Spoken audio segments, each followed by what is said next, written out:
Boy, I love spooky season, but I could never love spooky season like Jason loves spooky season. The man has entire chunks of his body dedicated to tattoos of it. I'm pretty sure if he could pull off that costume of looking like three children standing on each other's shoulders in a trench coat, he would probably use it to go trick-or-treating. So of course Halloween would be his favorite time of the year. So really I don't have too much to say on the end of spooky season. Except for, congratulations Jason, it's Halloween again. Welcome to You've Got Males. Alright, CJ, just lie very still. Don't move. Light as a feather, stiff as a board. Light as a feather, stiff as a board. Light as a... How many chalupas have you eaten today? You're right on one of those things. Stiff as a board. Jesus, let's just do the podcast. Welcome to You've Got Males, everybody. I'm Jason. I'm here with CJ. And on today's episode... I love you try to catch me off guard with those. I actually got you this time. I wasn't ready. Today's episode, our final episode of BOOVE Got Males. I like a little stank you put on it. You like it that time? I've been perfecting it for a month now.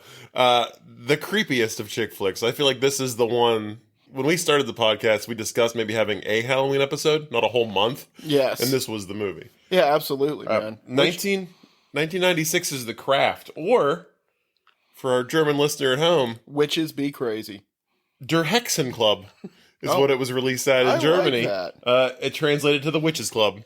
The Witches Club. You're welcome, Germany. Yeah. Der Hexenclub. And when we say Germany, we literally mean one person. That's right, not the whole country. Yeah. Just one person. But they're still with us. Still waiting to hear from you, though. Come on.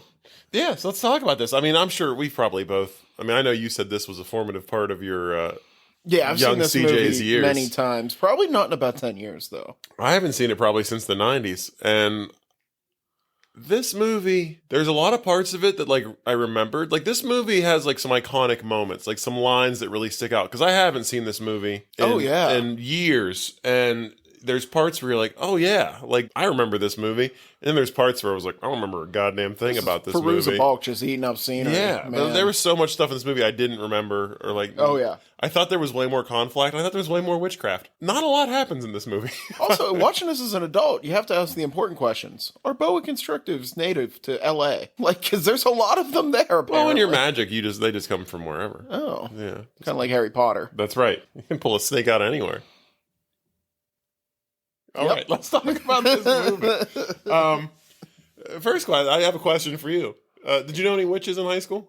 Oh, yeah. Really? See, I didn't. Yeah. I was watching this and I was like, I bet CJ has a good story about, like, witches in high school. Oh, no, I mean, by knowing witches, I mean goth chicks that hung out in graveyards. Absolutely, yeah.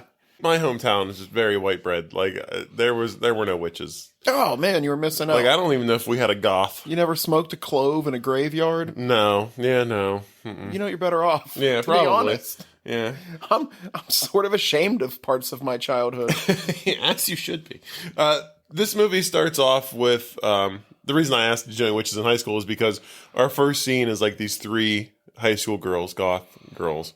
And we've got Nancy, played by Fairuza Balk, Rochelle, played by Rachel True, and Bonnie, played by Neve Campbell. They are like the three girls at this high school who are clearly into witchcraft, and they're doing like a little not a seance, like a little ceremony, like a little ritual. And we just gotta get them a little chanting, some candle work. They've got some like some weird imagery and things, like skulls on the table, candles lit, whatever. And I thought to myself, like, I didn't know anybody like this in high school, but I'm sure they exist. Like, oh, dude, 100%. yeah, I've been to those parties. They were a lot less exciting than they sounded like. It's really just people, like pale people in black, doing stupid things they read on the internet, like early 90s internet. Yeah. Yeah. From here, though, we get scenes of our main girl, Robin Tunney, who plays Sarah. This movie is really just a who's who of, like, I remember that person from this other 90s movie. Whatever happened to them? Yes. And I didn't bother looking up. Whatever happened to Robin Tunney? I don't know. I didn't look it up either. She's gone. I just saw her and I was like, hey, it's that girl from Empire Records. Yeah. And The Craft. And that's all I know. She's working the like a McDonald's drive-through somewhere? Oh, I'm or sure what? she's doing fine. Yeah, I'm probably. sure she's doing fine. Nothing wrong with a McDonald's drive-through. When I did person. my IMDb research, there were all current pictures of these ladies, so I'm sure they're all still acting. Like she's probably been on a million episodes of Law and Order or something. Like that's just where you go.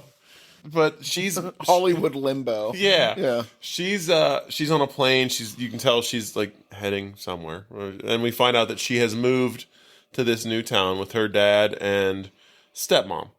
We find out that her real mom died during childbirth. And they're moving to a new house that structurally, a lot of issues. Yeah, this place is pouring down rain inside. They move into this new house and it is just buckets of water pouring through the ceiling. And dad's just like, gotta get that taken care of. I was like, like all their shit's just getting soaked, floating around in the room. Cool looking house, though. Very cool looking house. Weird neighbors, though. Because Robin Tunney Sayre's character is moving some stuff in. She's unpacking her room. We see like an old picture that she puts out of her mother, which kind of plays a little bit of a role later. And she goes downstairs to grab something. And this crazy man like walks in the front door holding a big snake. And he's just like, hey, I found this for you. I wish this would have been Tobey Maguire. Like, is the weird, creepy neighbor, like in... The Great Gatsby? Like in The Great Gatsby. He just shows up and he's like, I found you a snake. Do you want this snake? It's a very nice snake. She starts freaking out, rightfully so. And the dad comes running downstairs, shoos this crazy guy off, and then kills the snake with like somehow he has like a pitchfork in the house. He has a fire poker. Oh, he's got a fire poker. Then we cut to her first day of school. Like, dad's driving her, and he's kind of telling her, like, you don't have to go back to school just yet. Like, it's first, we just moved. Like, I don't know how that works, but he's like, Hey, movies about teenage girls, dad's always the coolest. Yeah. I've realized this. Yeah, this guy doesn't get enough screen time, but he seemed like a good 90s dad. Like, he was, and he looked familiar. Like, I'm pretty sure he's been in some stuff. He's been the dad of like 50 or 60 different high school girls. Everybody in this movie, I'm like, I remember them from something. But we find out that she's going to a Catholic schoolgirl. So you get Catholic schoolgirls and goths. This was like this really had to have done a number on young CJ. Like, this was the... Oh, don't tell me you weren't in this boat. I don't know what you're talking about. But we find out, the three witchy girls go to this school as well. And they're kind of standing around their lockers talking. And Bonnie, played by Neve Campbell, is talking about how they need to find a fourth witch. Did you notice during this scene at one point she opens the locker and an entire ass noose comes out of the locker and she's just playing with it? Yeah, it's Nancy. That's Nancy's locker. Nancy's fucking crazy. Like, she's got a noose. They're setting it up from the get-go that Nancy's the crazy one. I mean, she looks absolutely insane. Yeah. She just looks like Fairuza Balk, but she looks crazy. They're just smoking in the school hallways, hanging out. Oh, yeah, and this is like our favorite 30-year-old high school kids, like all of them. I think they were all in their 20s in this movie, easily. from what I read. Rachel True, who plays Rochelle, was actually 29. She was almost 30, playing a high school student. Christina Taylor's in this. She was in her 30s. Yeah. Skeet Ulrich is probably 45 in this movie. I don't fucking know. But they're talking about, I don't know if she had read like a horoscope or something, doing some kind of witchy shit. And she was like, there's something coming today. Like, there's something coming to us today. I can feel it. And she says, maybe it's our fourth, because they need... Rochelle says, maybe it's my period. Yeah. Which I like that. Yeah, no, I think Nancy says that. She's like, oh, yeah, I'm about to get my rags. Like, very classy 90s terminology. And she's like, we need a fourth, because they're trying to do some kind of ritual where they need north, south, east, and west. There's 4 watchtowers, basically, in witchcraft. And they each have to represent one of them to, like, be able to perform, like, certain rituals. So they're recruiting. There's an open ad out there for a fourth witch. It's like playing GoldenEye or something. You can't just have somebody sitting on the sideline watching you. Three's company, four's a coven, I think is what they say. Yeah. Mm-hmm. Yeah. Cut to French class. We get our first look at...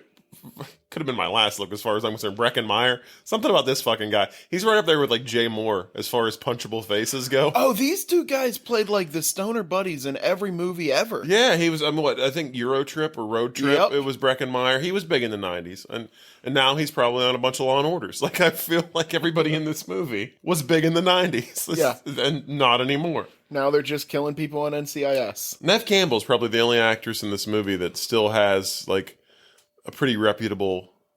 I don't want to say reputable. I don't remember seeing her in anything in the last couple years. Did you watch Twisted Metal series? Oh! She plays the woman that runs, like, the the encampment that sends This is out true. Anthony Mackie. Yeah, she's still doing things. Plus, she's been in like the Scream movies still. Not the most recent one, but she's coming back for the next one. Like, she's still out there. She's still working. I enjoy the fact that in this movie they play her as the ugly girl. Mm-hmm. Yeah, right. But they do that great thing where they like 1999 Nev Campbell. That's that great thing where they hot her up. Like they basically just didn't comb her hair and like, look how hideous she is. And then like later they're like, let's do her hair. My God, she's gorgeous. Yeah. I also didn't comb my hair today, and that's the least problematic thing about the way I look. But they're in French class. Breckenmeyer's a total douche. Like, he's just like insulting like the other girls. He's like insulting Sarah, the new girl, and Bonnie. Nev Campbell's character is in this class as well, and she happens to look over at Sarah, and Sarah is doing a pretty nifty party trick where she's keeping a pencil like balanced on the lead and making it spin with her mind. Yet nobody notices this. No, just straight up magic. Well, they're too busy listening to Breckenmeyer cut up, man. The guy's a comedic genius. He's like the star of French class right now. It's hard to pay attention to anything when Breckenmeyer's just working his magic at the front. But she sees this and she goes right to the other girls and is like, she's the one. Like, she's the fourth. Like, she's clearly got some like telekinesis, some kind of power. She's moving shit with her mind. Like, she's more witchy than they are. Like, I get the feeling in this movie that the other three haven't really ever done anything special. Like, they don't really have powers until she comes along. And they're kind of siphoning off of her. Like, they say it multiple times, she's the natural. Yeah, well, in the script I was reading, apparently it was more obvious that they weren't really witches and that Sarah kind of came along and unlocked all these powers in them. They're just kind of, these are the witches you went to high school with. They're just doing stupid shit at parties and hanging out in graveyards. Playing with nooses and yeah, until Sarah shows up and then they all get powers.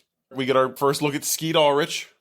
Skeet Exposition Ulrich. Yeah. He lays it down in this first, 20 minutes. He is just describing everything for her. He does. He rolls in. He's like that kid from Step Up that, tells you who every single person at the school is and lets you know, what their role is, function is.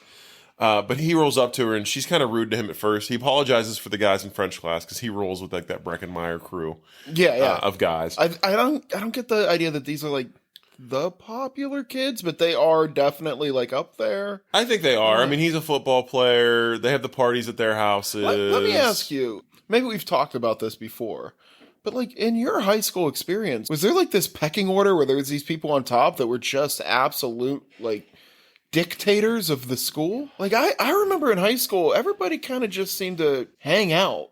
There'd be little fights and scuffles here and there, but nobody was ever on the bottom rung and somebody on the top rung. There were definite cliques. You had your jocks for sure were kind of up the top. If you were the athletic, good looking, all American guy, you were kind of up there. And then the really attractive girls were kind of in that group. Then you had your punks. You had your, I don't want to call them nerds, but your smart kids were in a separate kind of group. But they all kind of melded together. There was definitely overlap in the groups. I felt in my high school, personally me, I was able to kind of move around to different groups and talk to different groups of people. And I had friends in different... Now, did I have long-lasting friendships with the people in the other groups? No, not really. I was never best friends with a kid in a different group. I was just kind of in my own group. I didn't really feel we had a... You existed. Yeah, there wasn't really a descriptor for my group. We were a day walker. Yeah, we code switcher. Yeah, we went all over the place. We kind of had. Yeah, I don't know. It wasn't. Yeah. There were definite cliques. I'll say that, I do feel there was a pecking order. But I don't feel the jocks weren't walking down the street knocking the books out of the hands of the nerd kids and giving somebody a swirly somewhere. That wasn't really happening. You see this in every single high school movie. And I've always thought, where did that actually exist? I can think in my school, there were everything's definitely turned goth kids and there were sports kids, but they would sleep with each other. We'd all party together, You'd be Weird Tammy's coming over and Weird Tammy and football Bobby, football Jake's coming over, and everybody would hang out. Maybe not hanging out at each other's houses, but nobody had to get together. Yeah, it wasn't fight on sight. If the jocks ran into the nerds or something. It wasn't. These movies make it seem like if you eat lunch with the wrong person, you were a fucking pariah for the rest of your life. No, that definitely wasn't like that. But there were definite cliques and groups that there was definitely a hierarchy. I feel like, but I'll put it this way: it's just in any walk of life, there's assholes in any group, and there's nice people in any group. There were guys that were above me, if you want to say that, in the pecking order. You're that like were nice. 6'7". Nobody's above you, Nah, sir. that's not true. I grew into this 6'7". Like I was a pretty lanky, just nerdy looking kid at points in my life. Anyhow, Skeet, he talks to her and she says, "Oh, I'm sorry I came off kind of harsh to you because everybody's been horrible to me so far." And he asks who, and she kind of points out the three witches. And he's like, "Oh yeah," he's like, "You don't want to talk to them; they're awful." Like Nancy, she's a whore. Like she sleeps with all kinds of guys, and Bonnie, she's got burn scars all over her body. Like that's a fucking like. Why is that a problem for? Yeah. And then he doesn't really say anything about Rochelle. He's just like, Rochelle is just Rochelle. Like I don't really know what her deal is. Ingrown toenails. Yeah. Yeah. Bit of BO. But then he kind of says, he's kind of flirting with her and says, "Why don't you come watch me practice for football after school?" I was hard. Were you? No, that's like the worst thing you could ever ask somebody to do. All I could think. So That'd be like me being like, "Hey, you want to come watch me podcast?" I would love to. I'm doing it right now, actually. We see her. She goes to the practice after school, and this has got to be the worst football team I've ever seen. Like, first of all, I felt like they went to a Goodwill and just bought like an assortment of jerseys because no one's wearing the same jersey. They're not wearing pads. Like, some of them are, some of them aren't. They're all wearing different pants. They're not even running real plays. Like, I watched this, and it looked like there were 7 guys running in different directions, and then, like, they threw the ball to Skeet, and he caught it, and they celebrated. A Pee-wee game. Yeah, I was like, this is, like, the fucking worst football team. I wanted a scene later in the movie where they went to an actual game, and these guys just got fucking destroyed by, like, a real football team. Like, you see, like, guys just taking off in stretchers, like, off the field. But the witches kind of show up, and because now that Bonnie's told them all about Sarah's powers, they kind of want to apologize for being rude earlier. And they weren't even really, like, they were rude. Like, I kind of skipped the scene where she goes into biology class and she's looking for lab partners. She goes up to 3 of them, and they kind of just shoo her off. Like, no, I'm really interested. Like, they don't want anybody involved. And they kind of just say, I'm sorry Nancy was rude. She's mean to everybody. And they kind of take her into the group and ask her if she wants to go hang out and do something after school. And what they're going to do is go shopping. Really, what I they're like going how to you do. use the air quotes. Yeah, I know. I'm on Nobody a podcast. can see it, I know. but yes. I felt like it was in my voice. No, shopping absolutely means just stealing everything you can get your hands on. Yeah, well, Sarah says, like, I don't have any money. And they're like, well, that's fine. We get a 5-finger discount. Remember this. Sarah says she doesn't have any money. Put a pin in that. So they go. I know where you're going. Yeah, they go shopping. Air quotes again. On the way there, we find out that Sarah, Robin Tunney, they notice that she has scars on her wrists from where she tried to kill herself. She slit her wrist before. I don't want to say fun fact, but if you've ever seen Empire Records, this is the movie that Robin Tunney was in right before this. Also has scars on her wrists in that movie. Oh. Because that character tries to kill herself. But she has them horizontal. And in this movie, she has them vertical, which they say is the right way to do it. That's why she didn't die in Empire Records, because she supposedly, air quotes again, slit them the wrong way. Yes.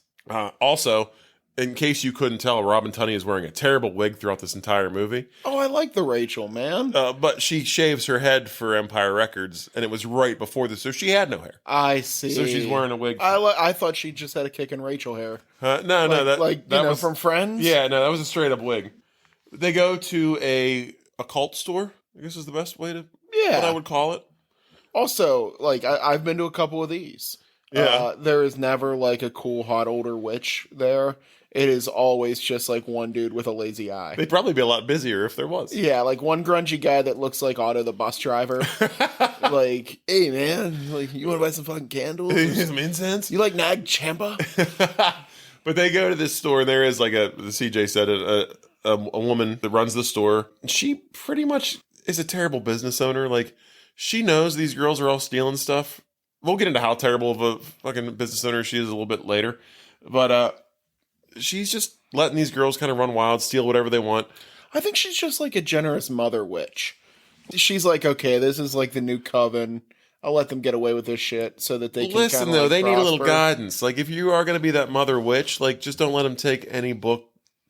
Like, they get themselves into some serious shit. Like, and it's because you weren't really keeping a good enough eye on them. But she does come across Sarah's character, and she talks to her and kind of takes a liking to her. Like, she tells her she sees, like, a light in her. She's looking at some books. She's buying some candles, and she says, here, read this book. And she goes, I've never really read anything about this sort of stuff. And she goes, well, some witches just have it naturally. Like, it just comes natural to them. Kind of implying that maybe she has, like, a power inside of her. But also, this is what I was getting at. She told the girl she didn't have any money. Then she goes and buys like $30 worth of books and candles and pays cash. And this is another thing. Yeah, so she just busts out a handful of money. Yeah. And then the other thing that bothers me is every time they bring a book up, the mother witch here is like, this is powerful magic. Like, this is deep, old, sacred stuff. That book will be $20.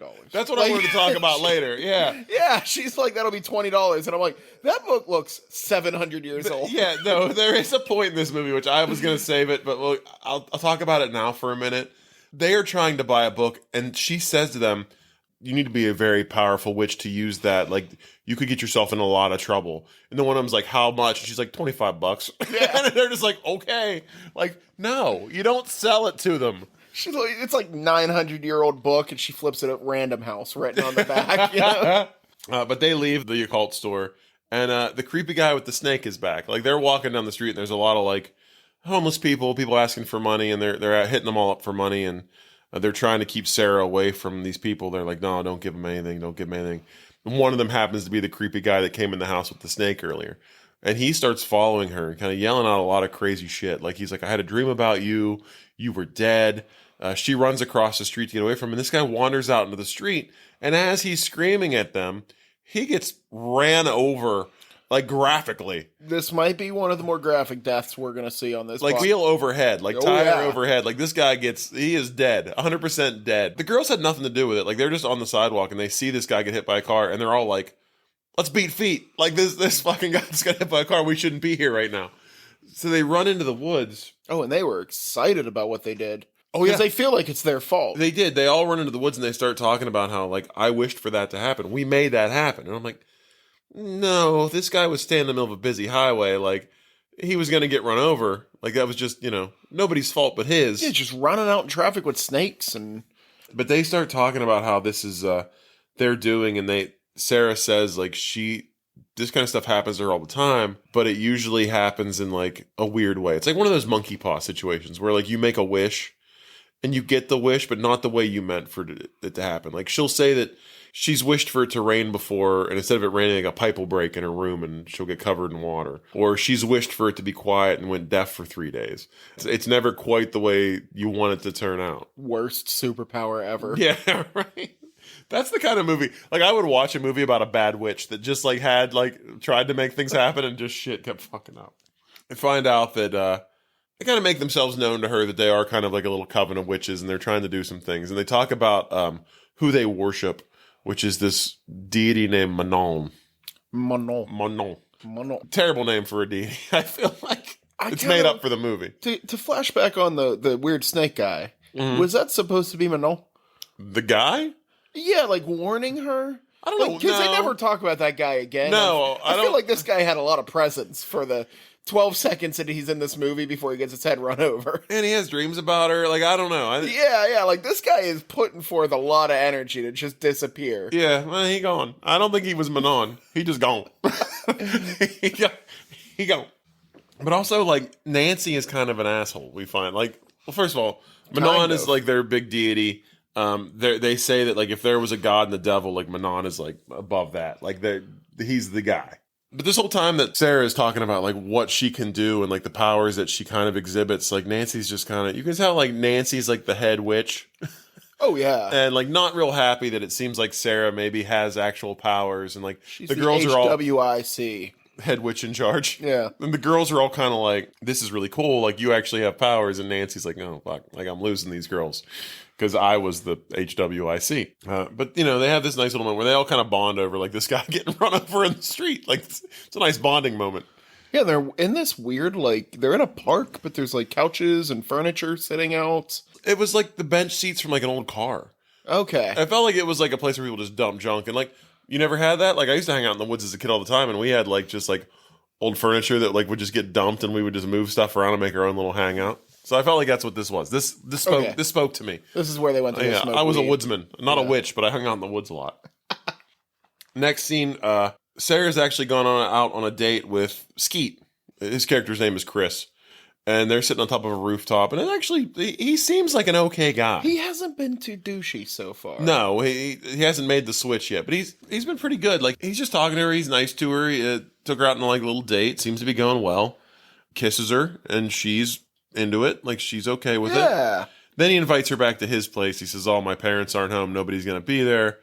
We know he's not going back to play checkers. We know what Skeet's deal is. 2 for $1 DiGiorno's.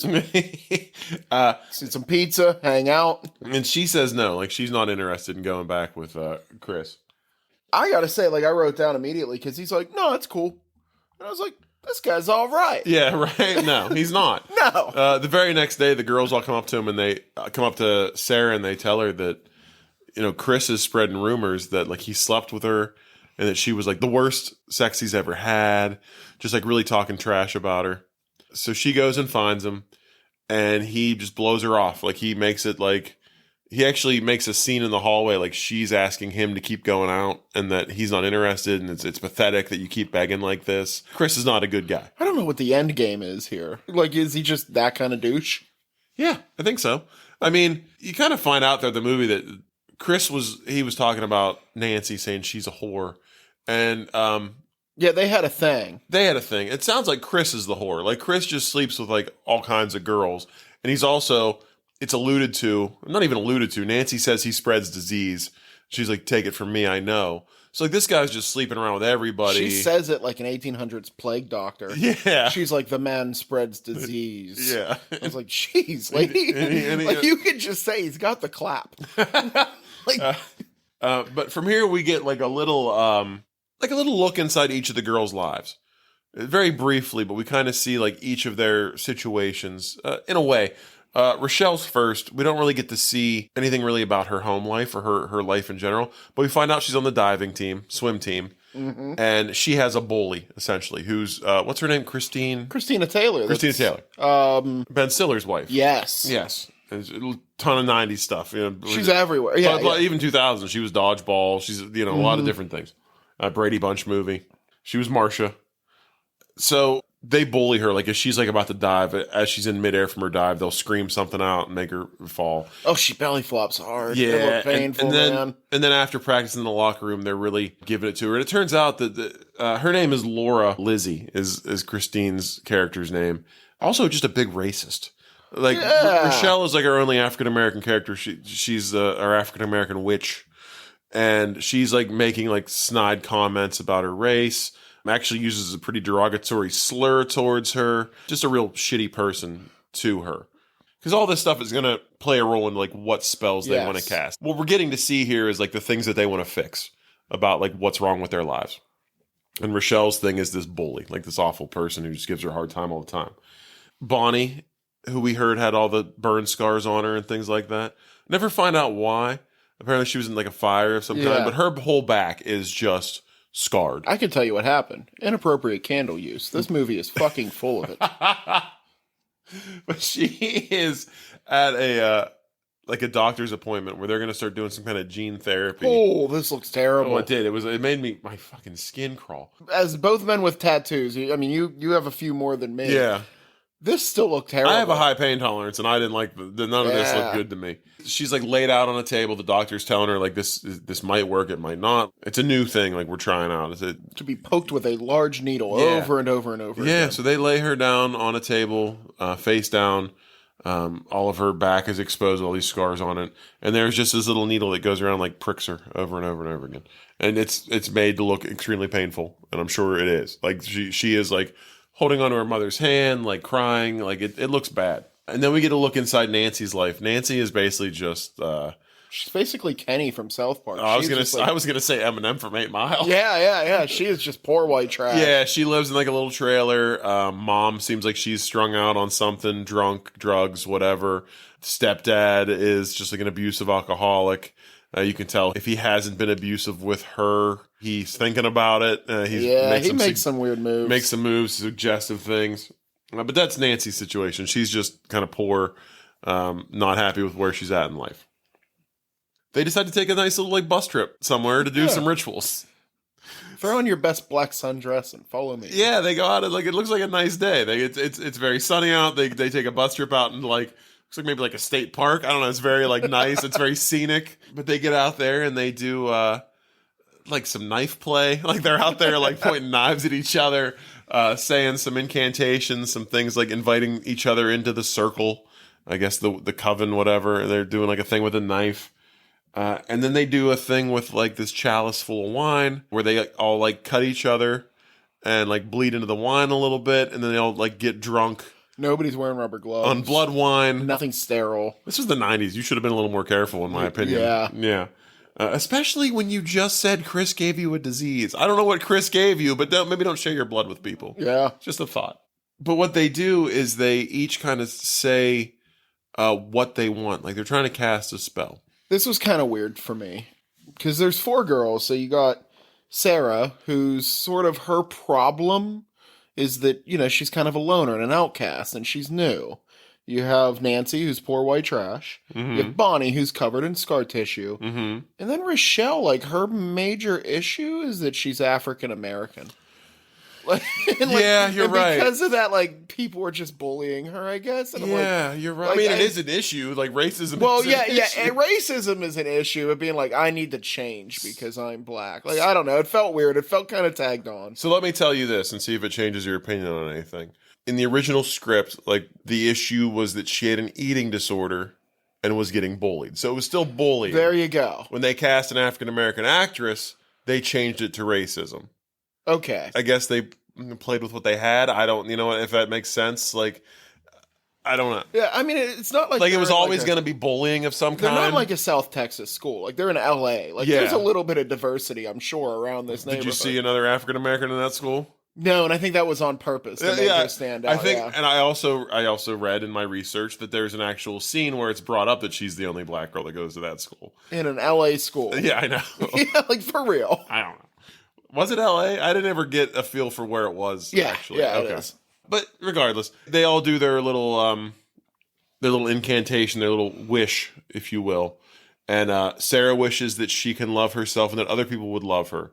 So she's basically casting a love spell on Skeet, which I don't know why you'd want to. The guy was an asshole. Like, I don't know why that's the guy you would want to love you after he treated you the way he did. Seemed like a weird play, right? Very strange. Rochelle wishes that she can... Hers is worded weirdly. I wish I remember what she said. But it was almost she wished to be able to forgive the people that were mean to her, which is not at all what happens. But she basically makes a wish against... Well, she says, forgive the people that are mean to me, but bring it back in fold if they don't. If they don't stop. Okay, yeah, I think that is correct, yes. So she wishes for that. Bonnie wishes to be beautiful. Like, she wants to get rid of her scars. She wants to be as beautiful on the outside as she is on the inside, I think is what she says.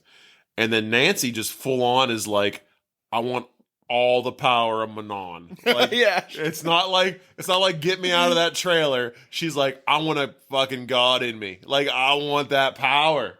So Nancy asks for Manon to enter her. Consensually. So they do all this shit. The next day at school, the love spell worked. Like, Chris is following Sarah around like a puppy dog. He's carrying her books. He's asking if he could sit next to her at mass because it's a Catholic school. Oh, and they're just torturing him. Yeah, like they are being very, like, they're making him work for it. And he's just doing whatever they ask because he is hopelessly in love at this point. So we find out that at least one of these spells has actually worked. We get a scene, which this is like one of the more iconic ones I feel like that I remember from when I saw this before.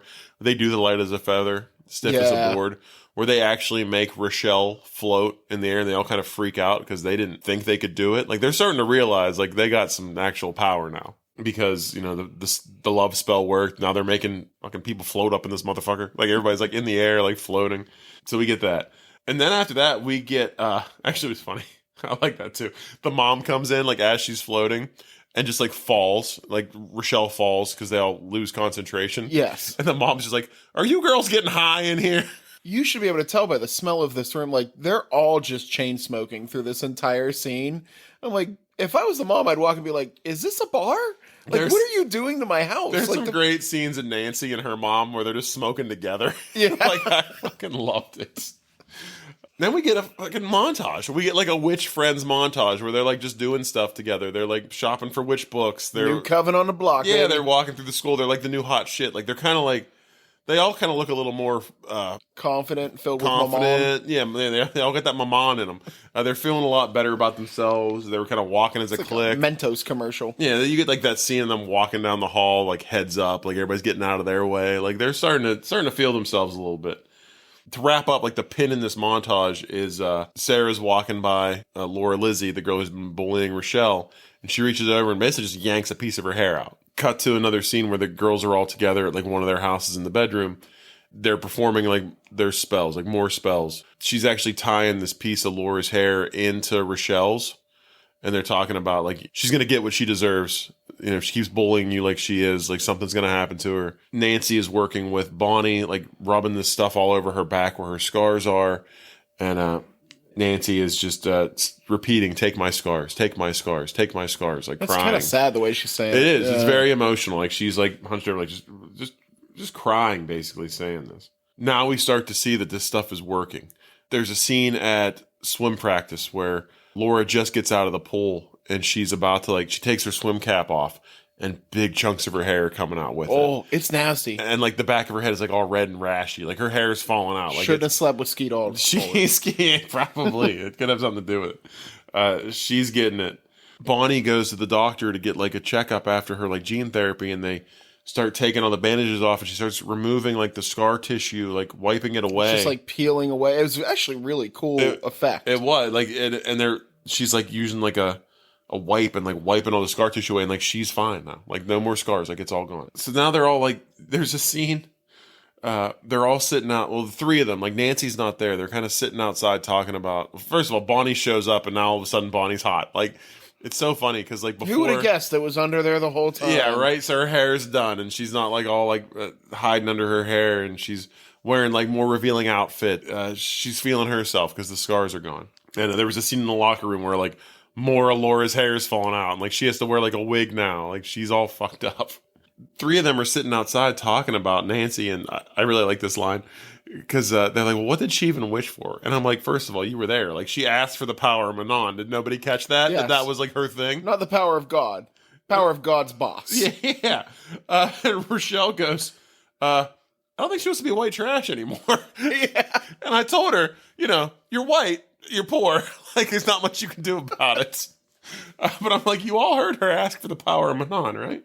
But then we cut to a scene at Nancy's trailer, and the dad is getting like abusive with the mom, and Nancy screams, and the whole fucking microwave explodes.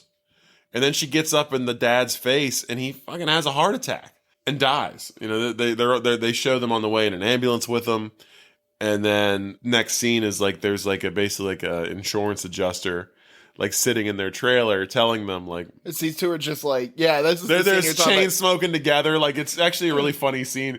He's telling them that like the dad had like a pretty comprehensive life insurance policy, and they're getting $175,000. I mean, that would be a life-changing amount of money for me. Yeah. But, like, doesn't seem like that's, like, enough to get all the stuff they get in L.A. Yeah, it's not going to get them out of their situation. That's what I was like, $175,000. Like, seems like if you were smart with it, you could, like, probably make some changes. They're not. But no, they're not. I did look this up because I was, thinking, like, this is 1996 money. It equates to about $340,000 now. Yeah, still not a lot, but about double what it was then. Like, you're not doing a whole lot with that. That's like the down payment on some apartments in LA. The next scene, the girls show up to this high-rise penthouse apartment where the mom is like all of a sudden like nicer clothes, all this like nice furniture. She's bought a jukebox that only plays Patsy Cline. It wasn't Patsy Cline. I forget who it was. Oh. I forget who it was now. It was damn it. It's like a Western, I don't know. No. Watch the movie, people, if you want to know. I can't remember what the jukebox was that played, but it only plays one artist. And this apartment was probably $20,000 a month for it already. So like that money isn't lasting a year. No. Like they're done. But they all go into Nancy's room and we learn what a glamour is. They start talking about like tricks they can do, magic tricks basically. This is the other like big famous scene from the trailers. The hair color change. Yeah. Which does not hold up. It looked terrible. Yeah, it didn't look great. It looked okay. But they start showing like what Sarah can do. First she changes her eye color and they're like, that's not that big a deal. Then she changes her hair color entirely and they're like, oh shit, that's pretty neat. Like you can do some stuff. Next scene is Sarah in her bedroom back at home, and we get, for the second week in a row, a little Romeo and Juliet balcony action, I felt like. Oh, I didn't even put that together. Yeah, she hears like some noises outside. She goes outside and it's Chris.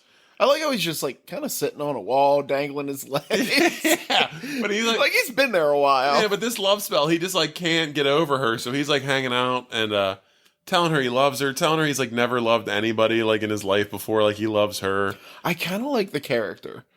Like, I don't like how it goes for him. It's not great, but I just kind of like how he's like, I don't even sleep anymore. It's just you. I think about you. Yeah, he's like, very, what are you doing tonight? Like, she's like, it's 3 a.m., bro. Like, yeah, he's a shitty person, like obviously from like before he gets the spell, but it is almost played like if he wasn't so shitty to begin with, it's almost like he's like a lovable loser in a way. Like you're like, oh, well, look at this poor puppy dog guy. Mm-hmm. Like what else is he gonna do? Like he's so smitten, but you know he's a piece of shit, so it's hard to feel that way. yes. But it is kind of funny the way he acts. He does a pretty good job with it as far as like the acting and how he portrays it. So they actually have to go back to the occult store, and Sarah wants to like undo this because at this point it's annoying, like how much like Chris is following her around and in love with her. And she goes to the head witch in charge at the bookstore, and she's like, "You can't undo spells. Like it is what it is. Like you have to let it run its course. Like once you've done it, it's done." And also, which this would have been nice to know earlier, whatever spell you cast comes back on you threefold. You tell them that. That's why I'm saying she is not a good role model for these witches. A little upfront notice. Yeah, like you don't just like, what the hell? You're giving them all you these didn't books. read the back of the book?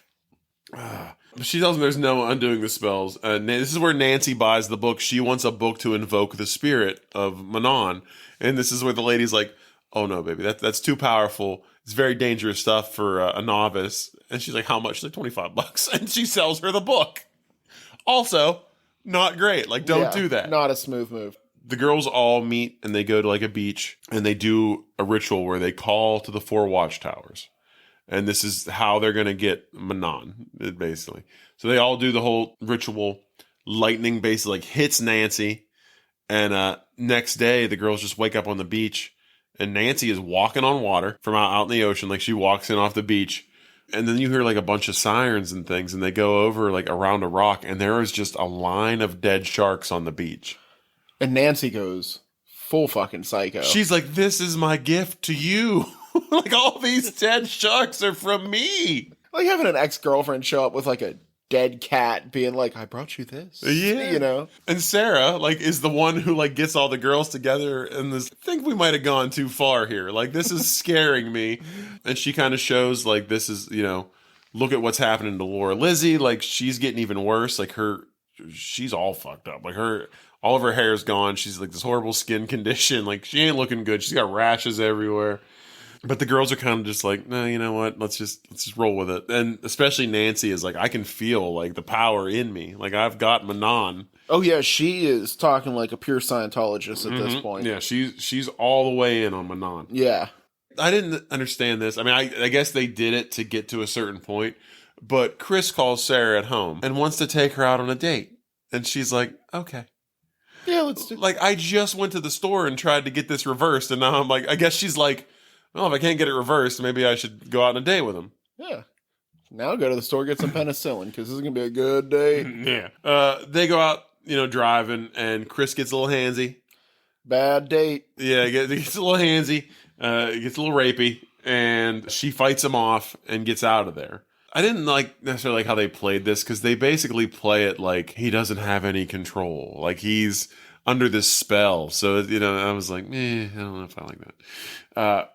But Nancy finds out about this. They all go back. They meet up somewhere. She runs to Rochelle's house. And I only remember this because I like to carpent on occasion. Rochelle's front door. It's like a $40,000 curled maple front door. Like really? I had to pause it. I was watching this door. I don't know, man. I was watching. I was like, that's a nice fucking door. That door cast a spell on you. Yes, it did. But Nancy finds out what Chris did. Nancy already doesn't like Chris because he kind of did her dirty at one point. And she's going to take care of this. So she finds out he's going to be at a party. And she goes there and she gets Chris upstairs. And she's like actually trying to seduce him. And he's fighting it because he's under the spell. He only has eyes for Sarah. So she does a glamour where she changes herself into Sarah. I'm just going to butt in. This is where I was originally going to put Nick Cage for this movie. Okay. How awesome would it have been if during this glamour scene she just turns into Nick Cage for a second. Just and then right back. That would have been good. And Skeet is just completely an idiot. Like, he's just like, oh, Sarah's here all of a sudden. Like, he watched her change, and he's like, huh? Sarah? But at this point, she gets on top of him, and then Sarah walks in, and then Skeet has like a, what? Like, he's looking at both of them like, what the hell's going on? Dream threesome? Yeah, and she turns back into Nancy, and he's like, oh my God, you're a witch. I'm like, you just saw her turn her face into freaking whatever. And Nancy goes full evil witch. Like, she's doing this thing where she's like floating just on her tippy toes. It's pretty cool. It is pretty cool. And she's like flying towards him. He's backing up to a window. The window shoots open. She's just screaming all kinds of stuff at him. Fucking Skeet gets yeeted. Like, we eat Skeet out the window. Now, okay. So it just goes directly like the next scene from here where like Sarah's dad's trying to comfort her. Like, if the two gothy witch girls that nobody likes in the school go up into a room with a guy and 30 seconds later he is dead, don't you think there'd be a few questions? Like, every single person in that house would have been like, it was them. These high school parties, nobody's paying attention. I mean, as we saw in Lisa Frankenstein, they're always drinking glasses of PCP. I don't know what's going on. That's true. Shit happens, man.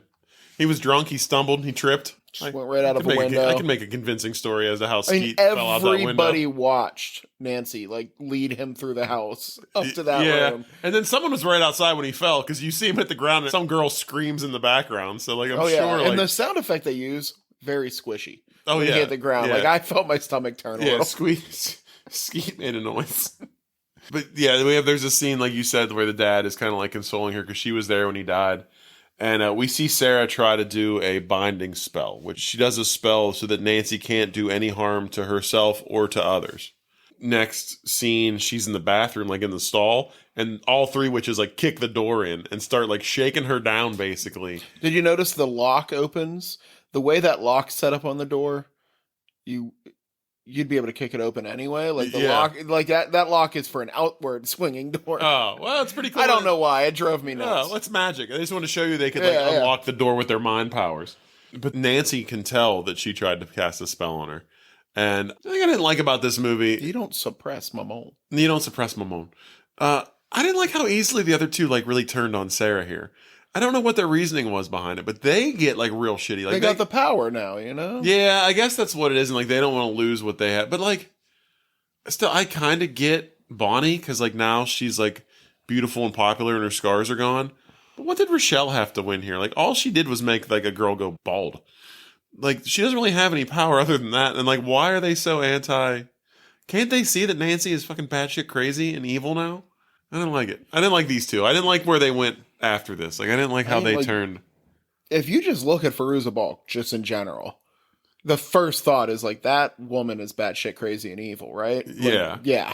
But they go full like Mean Girls now. Like they are turned on Sarah and basically threaten her, tell her like you might want to leave the country, like essentially, or at least leave town, leave the school.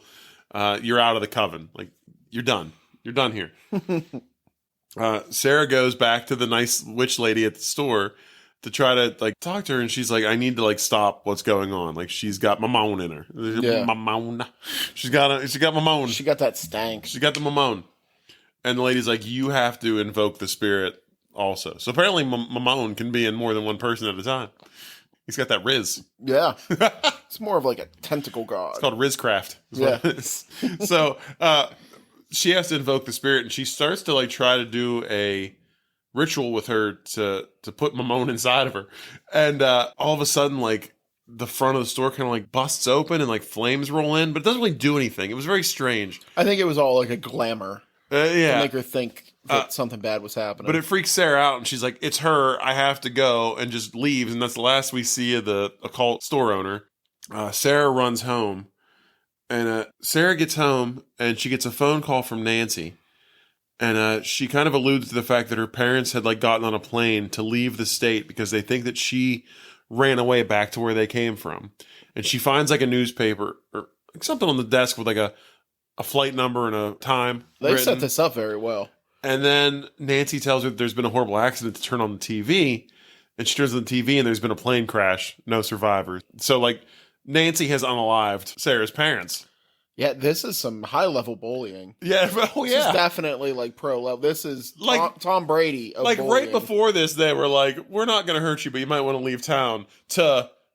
We just killed your parents. And probably 200 to 300 other people. Yeah. Yeah. I didn't even think about that. That's like Russian style right there, man. At this point, like things start going crazy. Like the whole house starts filling with snakes. This was a cool scene. I dug this. Yeah, I actually have it here. Man, somewhere. the animal wrangler in this movie. Over 3,000 snakes, including pythons, boas, water snakes, garter snakes, rat snakes, a 10-foot Amazon constrictor, and even rare albino snakes. So this whole scene was legitimately practically done with 3,000 snakes. It was pretty wild. Not to count the rats, the roaches, the worms. Yeah, it's just all the creepy crawlies, like kind of start filling her house. She walked through the whole house, like panicking, gets to the bathroom, and then I don't know why I couldn't help myself but laugh. Like she falls back into the shower, and then Nancy just pops her head in, and she's just like, "Gotcha!" Like, and it turns out it was all just another fucking glamour. Like it was this thing, like this illusion. I love how, like, as she turns to run away, she turns back real quick, turns the water on, and runs again. Yeah. Well, because she tells She always does it like a Jim Carrey way of moving. Yeah, because what she's doing, she's like, "You should just kill yourself." Because we found out that she had tried to commit suicide before. So she puts her in the shower, turns the water on, and leaves. Sarah comes downstairs, and all three witches are there, about to have a witch off. And she is trying to get her to kill herself. Like she writes a suicide note for her and throws it at her feet, basically trying to just convince her to do it herself. She won't. She runs away upstairs. Oh, she slices her wrists. Yeah, but I think that was, I don't even know if that was real. Like she slices them, but it makes a point of showing that she does it the wrong way, air quotes. Yeah. But she even, like, even Sarah's like, "This isn't real," and she runs upstairs. I'm not sure if it ever was real. I think it was real until she gets the power of Mama. Okay, it might have been. But she gets upstairs and she starts, like, invoking Mamone. Like, she starts, like, trying to get the Mamone in her. She eventually does, and the first thing she does is, like, she casts this spell to show Bonnie and Rochelle their spells turned back on them 3 times. So they walk up to a mirror and they look in the mirror and they're both like disfigured, like scars all over their faces. Like Rochelle's hair's all falling out. Bonnie has all the scars back, but now even worse, like on her face, like she's all messed up. Still Nev Campbell. So they just fuck off. Like they get scared and they run away. Like these two were never really fully committed to the witch lifestyle. Like they were going wherever the power was, and as soon as they think it's turned on them, they're like, "We got to get the hell out of here." So they leave. Nancy comes upstairs to find her, and we get like a little battle between the two of them. She is trying, now that she has invoked Mamone, to bind her with this spell. Nancy kind of realizes that she's way more powerful than her and kind of starts backing off and like doing an apology and like, "I'll leave, like I'm sorry." And as she's trying, like repeating this binding spell over and over again, Nancy just goes nuts with a knife and attacks her. They have like a little tussle. Nothing really happens. Like she does actually crush Sarah with a dresser at one point, which was pretty cool. Yeah, they're like slammed against the wall. Cool scenery, you know, where they probably built the whole hallway sideways and they shot it in one direction. And it was cool. And then this big dresser slides down, smashes her.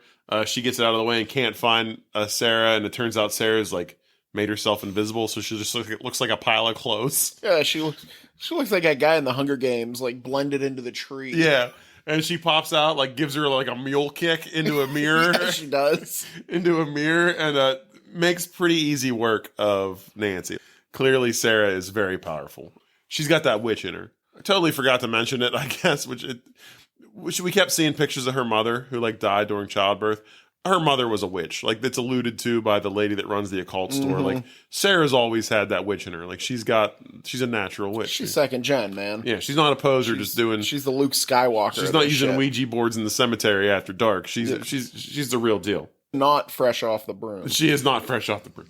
We get a scene of her outside of her house. We find out that her dad is still alive. All the plane stuff was like a glamour, which this is ridiculous because Bonnie and Rochelle show back up basically to like apologize to her for like turning on her. And they're like, "Hey, just want to let you know we're really sorry. My bad." The dad like walks by and says something. He's like, "Hi, girls." And they're like, "Oh yeah, and in case you didn't realize, the whole plane crash thing was just a glamour." And I'm like, "Well, yeah, the dad's fucking right there." Like, clearly that's what it was. Would you guys like some Sunny D or purple stuff? They also ask Sarah if she has any powers anymore, if like her powers still work. And she says no. And like, oh, well, cool. Like if you ever want to get together and just do some like chants or something. And then they go to leave and they're kind of like talking shit on her behind her back again. Like they haven't really learned anything. They're still kind of shitty. So Sarah makes this like big thunderstorm happen. Lightning hits a tree branch and it almost falls on the two of them, like scares the shit out of them. Yeah. And they're like, oh, goddamn. But like she still has the powers. So they've lost their powers. Sarah still has hers. And then we get a scene of Nancy in like the loony bin. Like she's strapped to a bed, like scars all over her face from where she smashed through the mirror and is just screaming that she's flying. She's crazy as shit. She's like, I'm flying. Yes. Roll credits. That's The Craft. That was it, man. Yeah. Would you like to give this movie any grand gestures? Would you like to... I got a couple things. One, I remember the soundtrack being a lot better. But while I was watching this, I was like, these are all of my favorite bands playing their worst songs. Yeah, it's a little weird, right? Yeah, it's 90s for sure. And like it's good like alternative 90s, but not good. It's like good alternative 90s bands, but not their strongest work. Yes. It's like they were on a budget. So like they couldn't afford like the good Soundgarden songs. So they found like... That's what I mean. I don't know. Yeah, it wasn't great. And let's talk about, like, Nancy was a little dangerous in this, but let's talk about the real danger. Okay. On average, 20 homes burn down in America every day from improper candle use. Yeah. 8,200 homes a year is what they estimate around the world. Wow. 150 deaths in America, 1,270 injuries. Like, you need to know how to use candles. Use one at a time. Oh, yeah. Yeah, you don't need 500 candles for everything. I wonder how many of those You homes have a are, romantic night? LED tea lights. Yeah. They look just the same. Nobody's going to know the difference. Like, every time I see a movie where they're lighting, like, 5,000 candles somewhere, I'm like, y'all need to calm down. Yeah, oh yeah. Like, no fire extinguishers. But that's all I have to say about I wonder this how many of movie. those house fires are witchcraft related. Ooh. Out of all that, I wonder You'd how many... think, like, if you were doing, like, a witch ceremony and you burn the house down, it's like, maybe I should move on to a different hobby. Yeah, like knitting or maybe something. goth isn't for me. Yeah. I don't have much. I thought it was interesting while I was looking through some things. I guess Fairuza Balk really got into... I don't want to say she got into the occult, because there were like rumors swirling around that she actually was into witchcraft, which she like later debunked. She just really kind of thought it was a cool lifestyle, I guess. And she bought, while she was filming the movie, she became familiar with like this magical marketplace, it was called, in Hollywood, California. And she bought the store and like operated it for like 10 years before she sold it to like other people. But yeah, she kind of got deep into the magic world, I feel like, after this movie. That was kind of a neat little aside. But other than that... I've heard of that. Like, she ran that for a while. Yeah. Like, then she was in The Water Boy and she bought a football team. And then she disappeared. Yeah, where is she? I don't know. I'd like... You know what? Like, I gotta start looking at it. I got my Andy brought up right here. Let's see what the most recent thing she was in. I don't know. It looks like a lot of... She was in Ray Donovan in 2015. All right. She was in The Craft Legacy as Nancy from 2020. Ooh. I don't even know what that is. It's going on the list. She's done a few voice acting roles in the last like 2 years, but not really anything too spectacular. Yeah, I got nothing against her. She just seems very witchy. No, yeah, I like in Frisball. general, Yeah. in real life. Yeah. Probably an interesting lady. Shall we chick flick it to a dick flick it? Yeah, you go first. What's the male equivalent of a witch? Warlock? Wizard? I was going wizard. Okay. What I'd like to see is like this same movie set in like a California high school, but instead of like 4 goth girls, it's like 4 old guys with like big white beards. Like picture Gandalf. And it's like 4 dudes who are like practicing wizardry and like trying to fit in like this high school and just like learning, like honing their craft of wizard work. Like that's really all I got. It's not like a very like solid premise. I just think like 4 really old guys with big white beards like trying to be high school students and wizards is hilarious to me. And I think I would like to see that. They could be wearing like the cloaks with like the stars on them and like the hats, like just trying to fit in. Yeah. Like I just like the idea of, like 4 actual wizards Scepters. like and going shit. to high Yes. school and like trying to navigate. Maybe one of them falls in love with Skeet Ulrich. I don't know.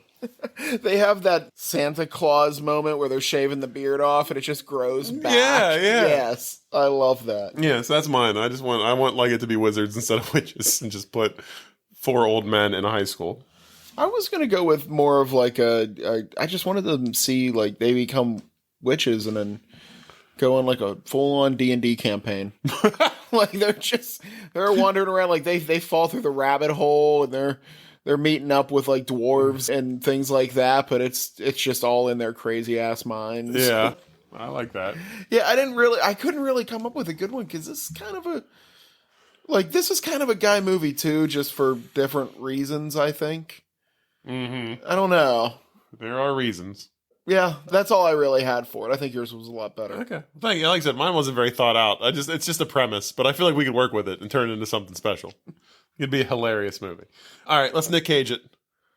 Oh yeah, I alluded to it earlier, but I think really what I want him to be in this is, of course, Maman. Like, we don't need to actually see him, but we know it's him. Yeah, I feel like he would have been a good, like, the guy with the snake. If, like, disheveled would have Nicolas been a good Cage just snake, walked in the yes. front door. I found this out back. Would you like to have it? Yeah. He would have been great as that. The French teacher would have been fun. Oh, yeah. Skeet Ulrich, because I'd want to look out my balcony and see Nick Cage. And I always want to make Nicolas Cage like a high school student. To me, that's like the funniest one we do, Yes. is like when you just, him playing him as himself at the age he is now, just trying to be a high schooler. Oh, yeah. God. All right. But yeah, Maman, the creator of all. Okay. Mine, actually, this turned out way easier than I thought. I went with Rachel True, who plays Rochelle. Okay. She was in the movie Half Baked. She plays Mary Jane. She plays like Dave Chappelle's love interest in that movie. How did I not see that? I didn't realize it either until I started going through the cast list. Half Baked also cameo from Tommy Chong, who plays the Squirrel Master. Yes. Tommy Chong's in a great movie that I absolutely love called Color Out of Space, starring Nicolas Cage. He's It's in a that. recent movie. Yeah, he plays I've never seen that whole He plays movie. like a weird hippie that lives like off the grid, like right off of Nicolas Cage's property. So he plays Tommy Chong. Yeah, basically, yes. Yeah, but he's in that movie with Nicolas Cage. So that one was pretty quick and easy. I got to see that movie. I really enjoy it. But, it's probably an acquired taste, but whatever.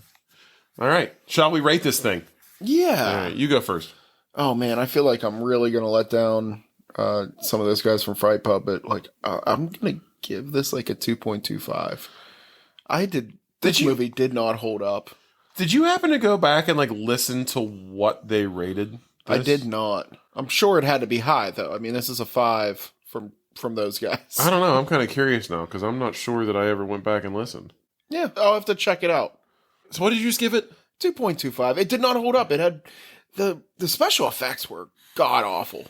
Every character seemed a little bit annoying. Like when I'm looking at Skeet Ulrich is one of my favorite characters. Like, look, that means you're not really hitting it out of the park with the rest of them. Yeah. I mean, everybody had their moments, but like, I don't know. Maybe this one was just like too saturated. Like I've seen it too many times.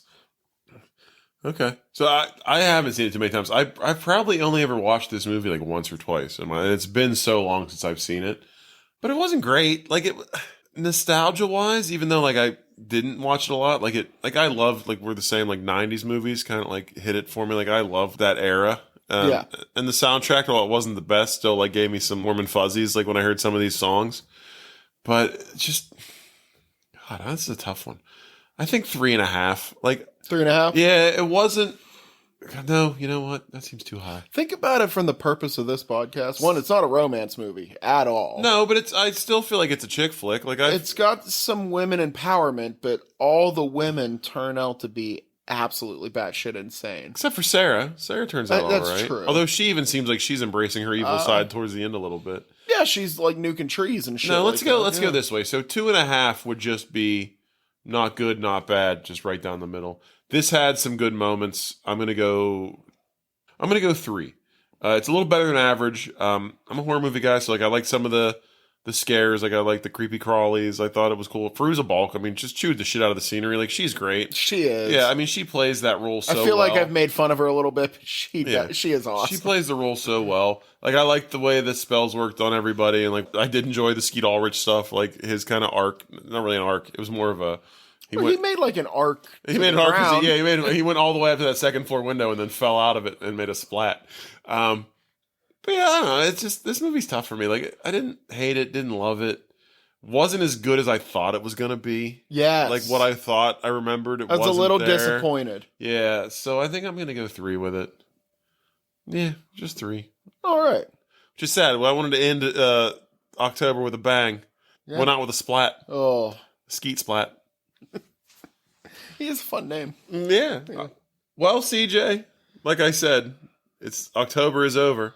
I can only say BOOVE Got Males this one last time. Because Now the real scary stuff happens. Next we go back episode- to the list. next episode, it's back to You've Got Males, and we're picking a movie at random. I have the list brought up, CJ, and we are at 188. Oh, only like another 3 years of this. Oh, number 50. 50 even. Number 50. Oh. Wimbledon. Wimbledon?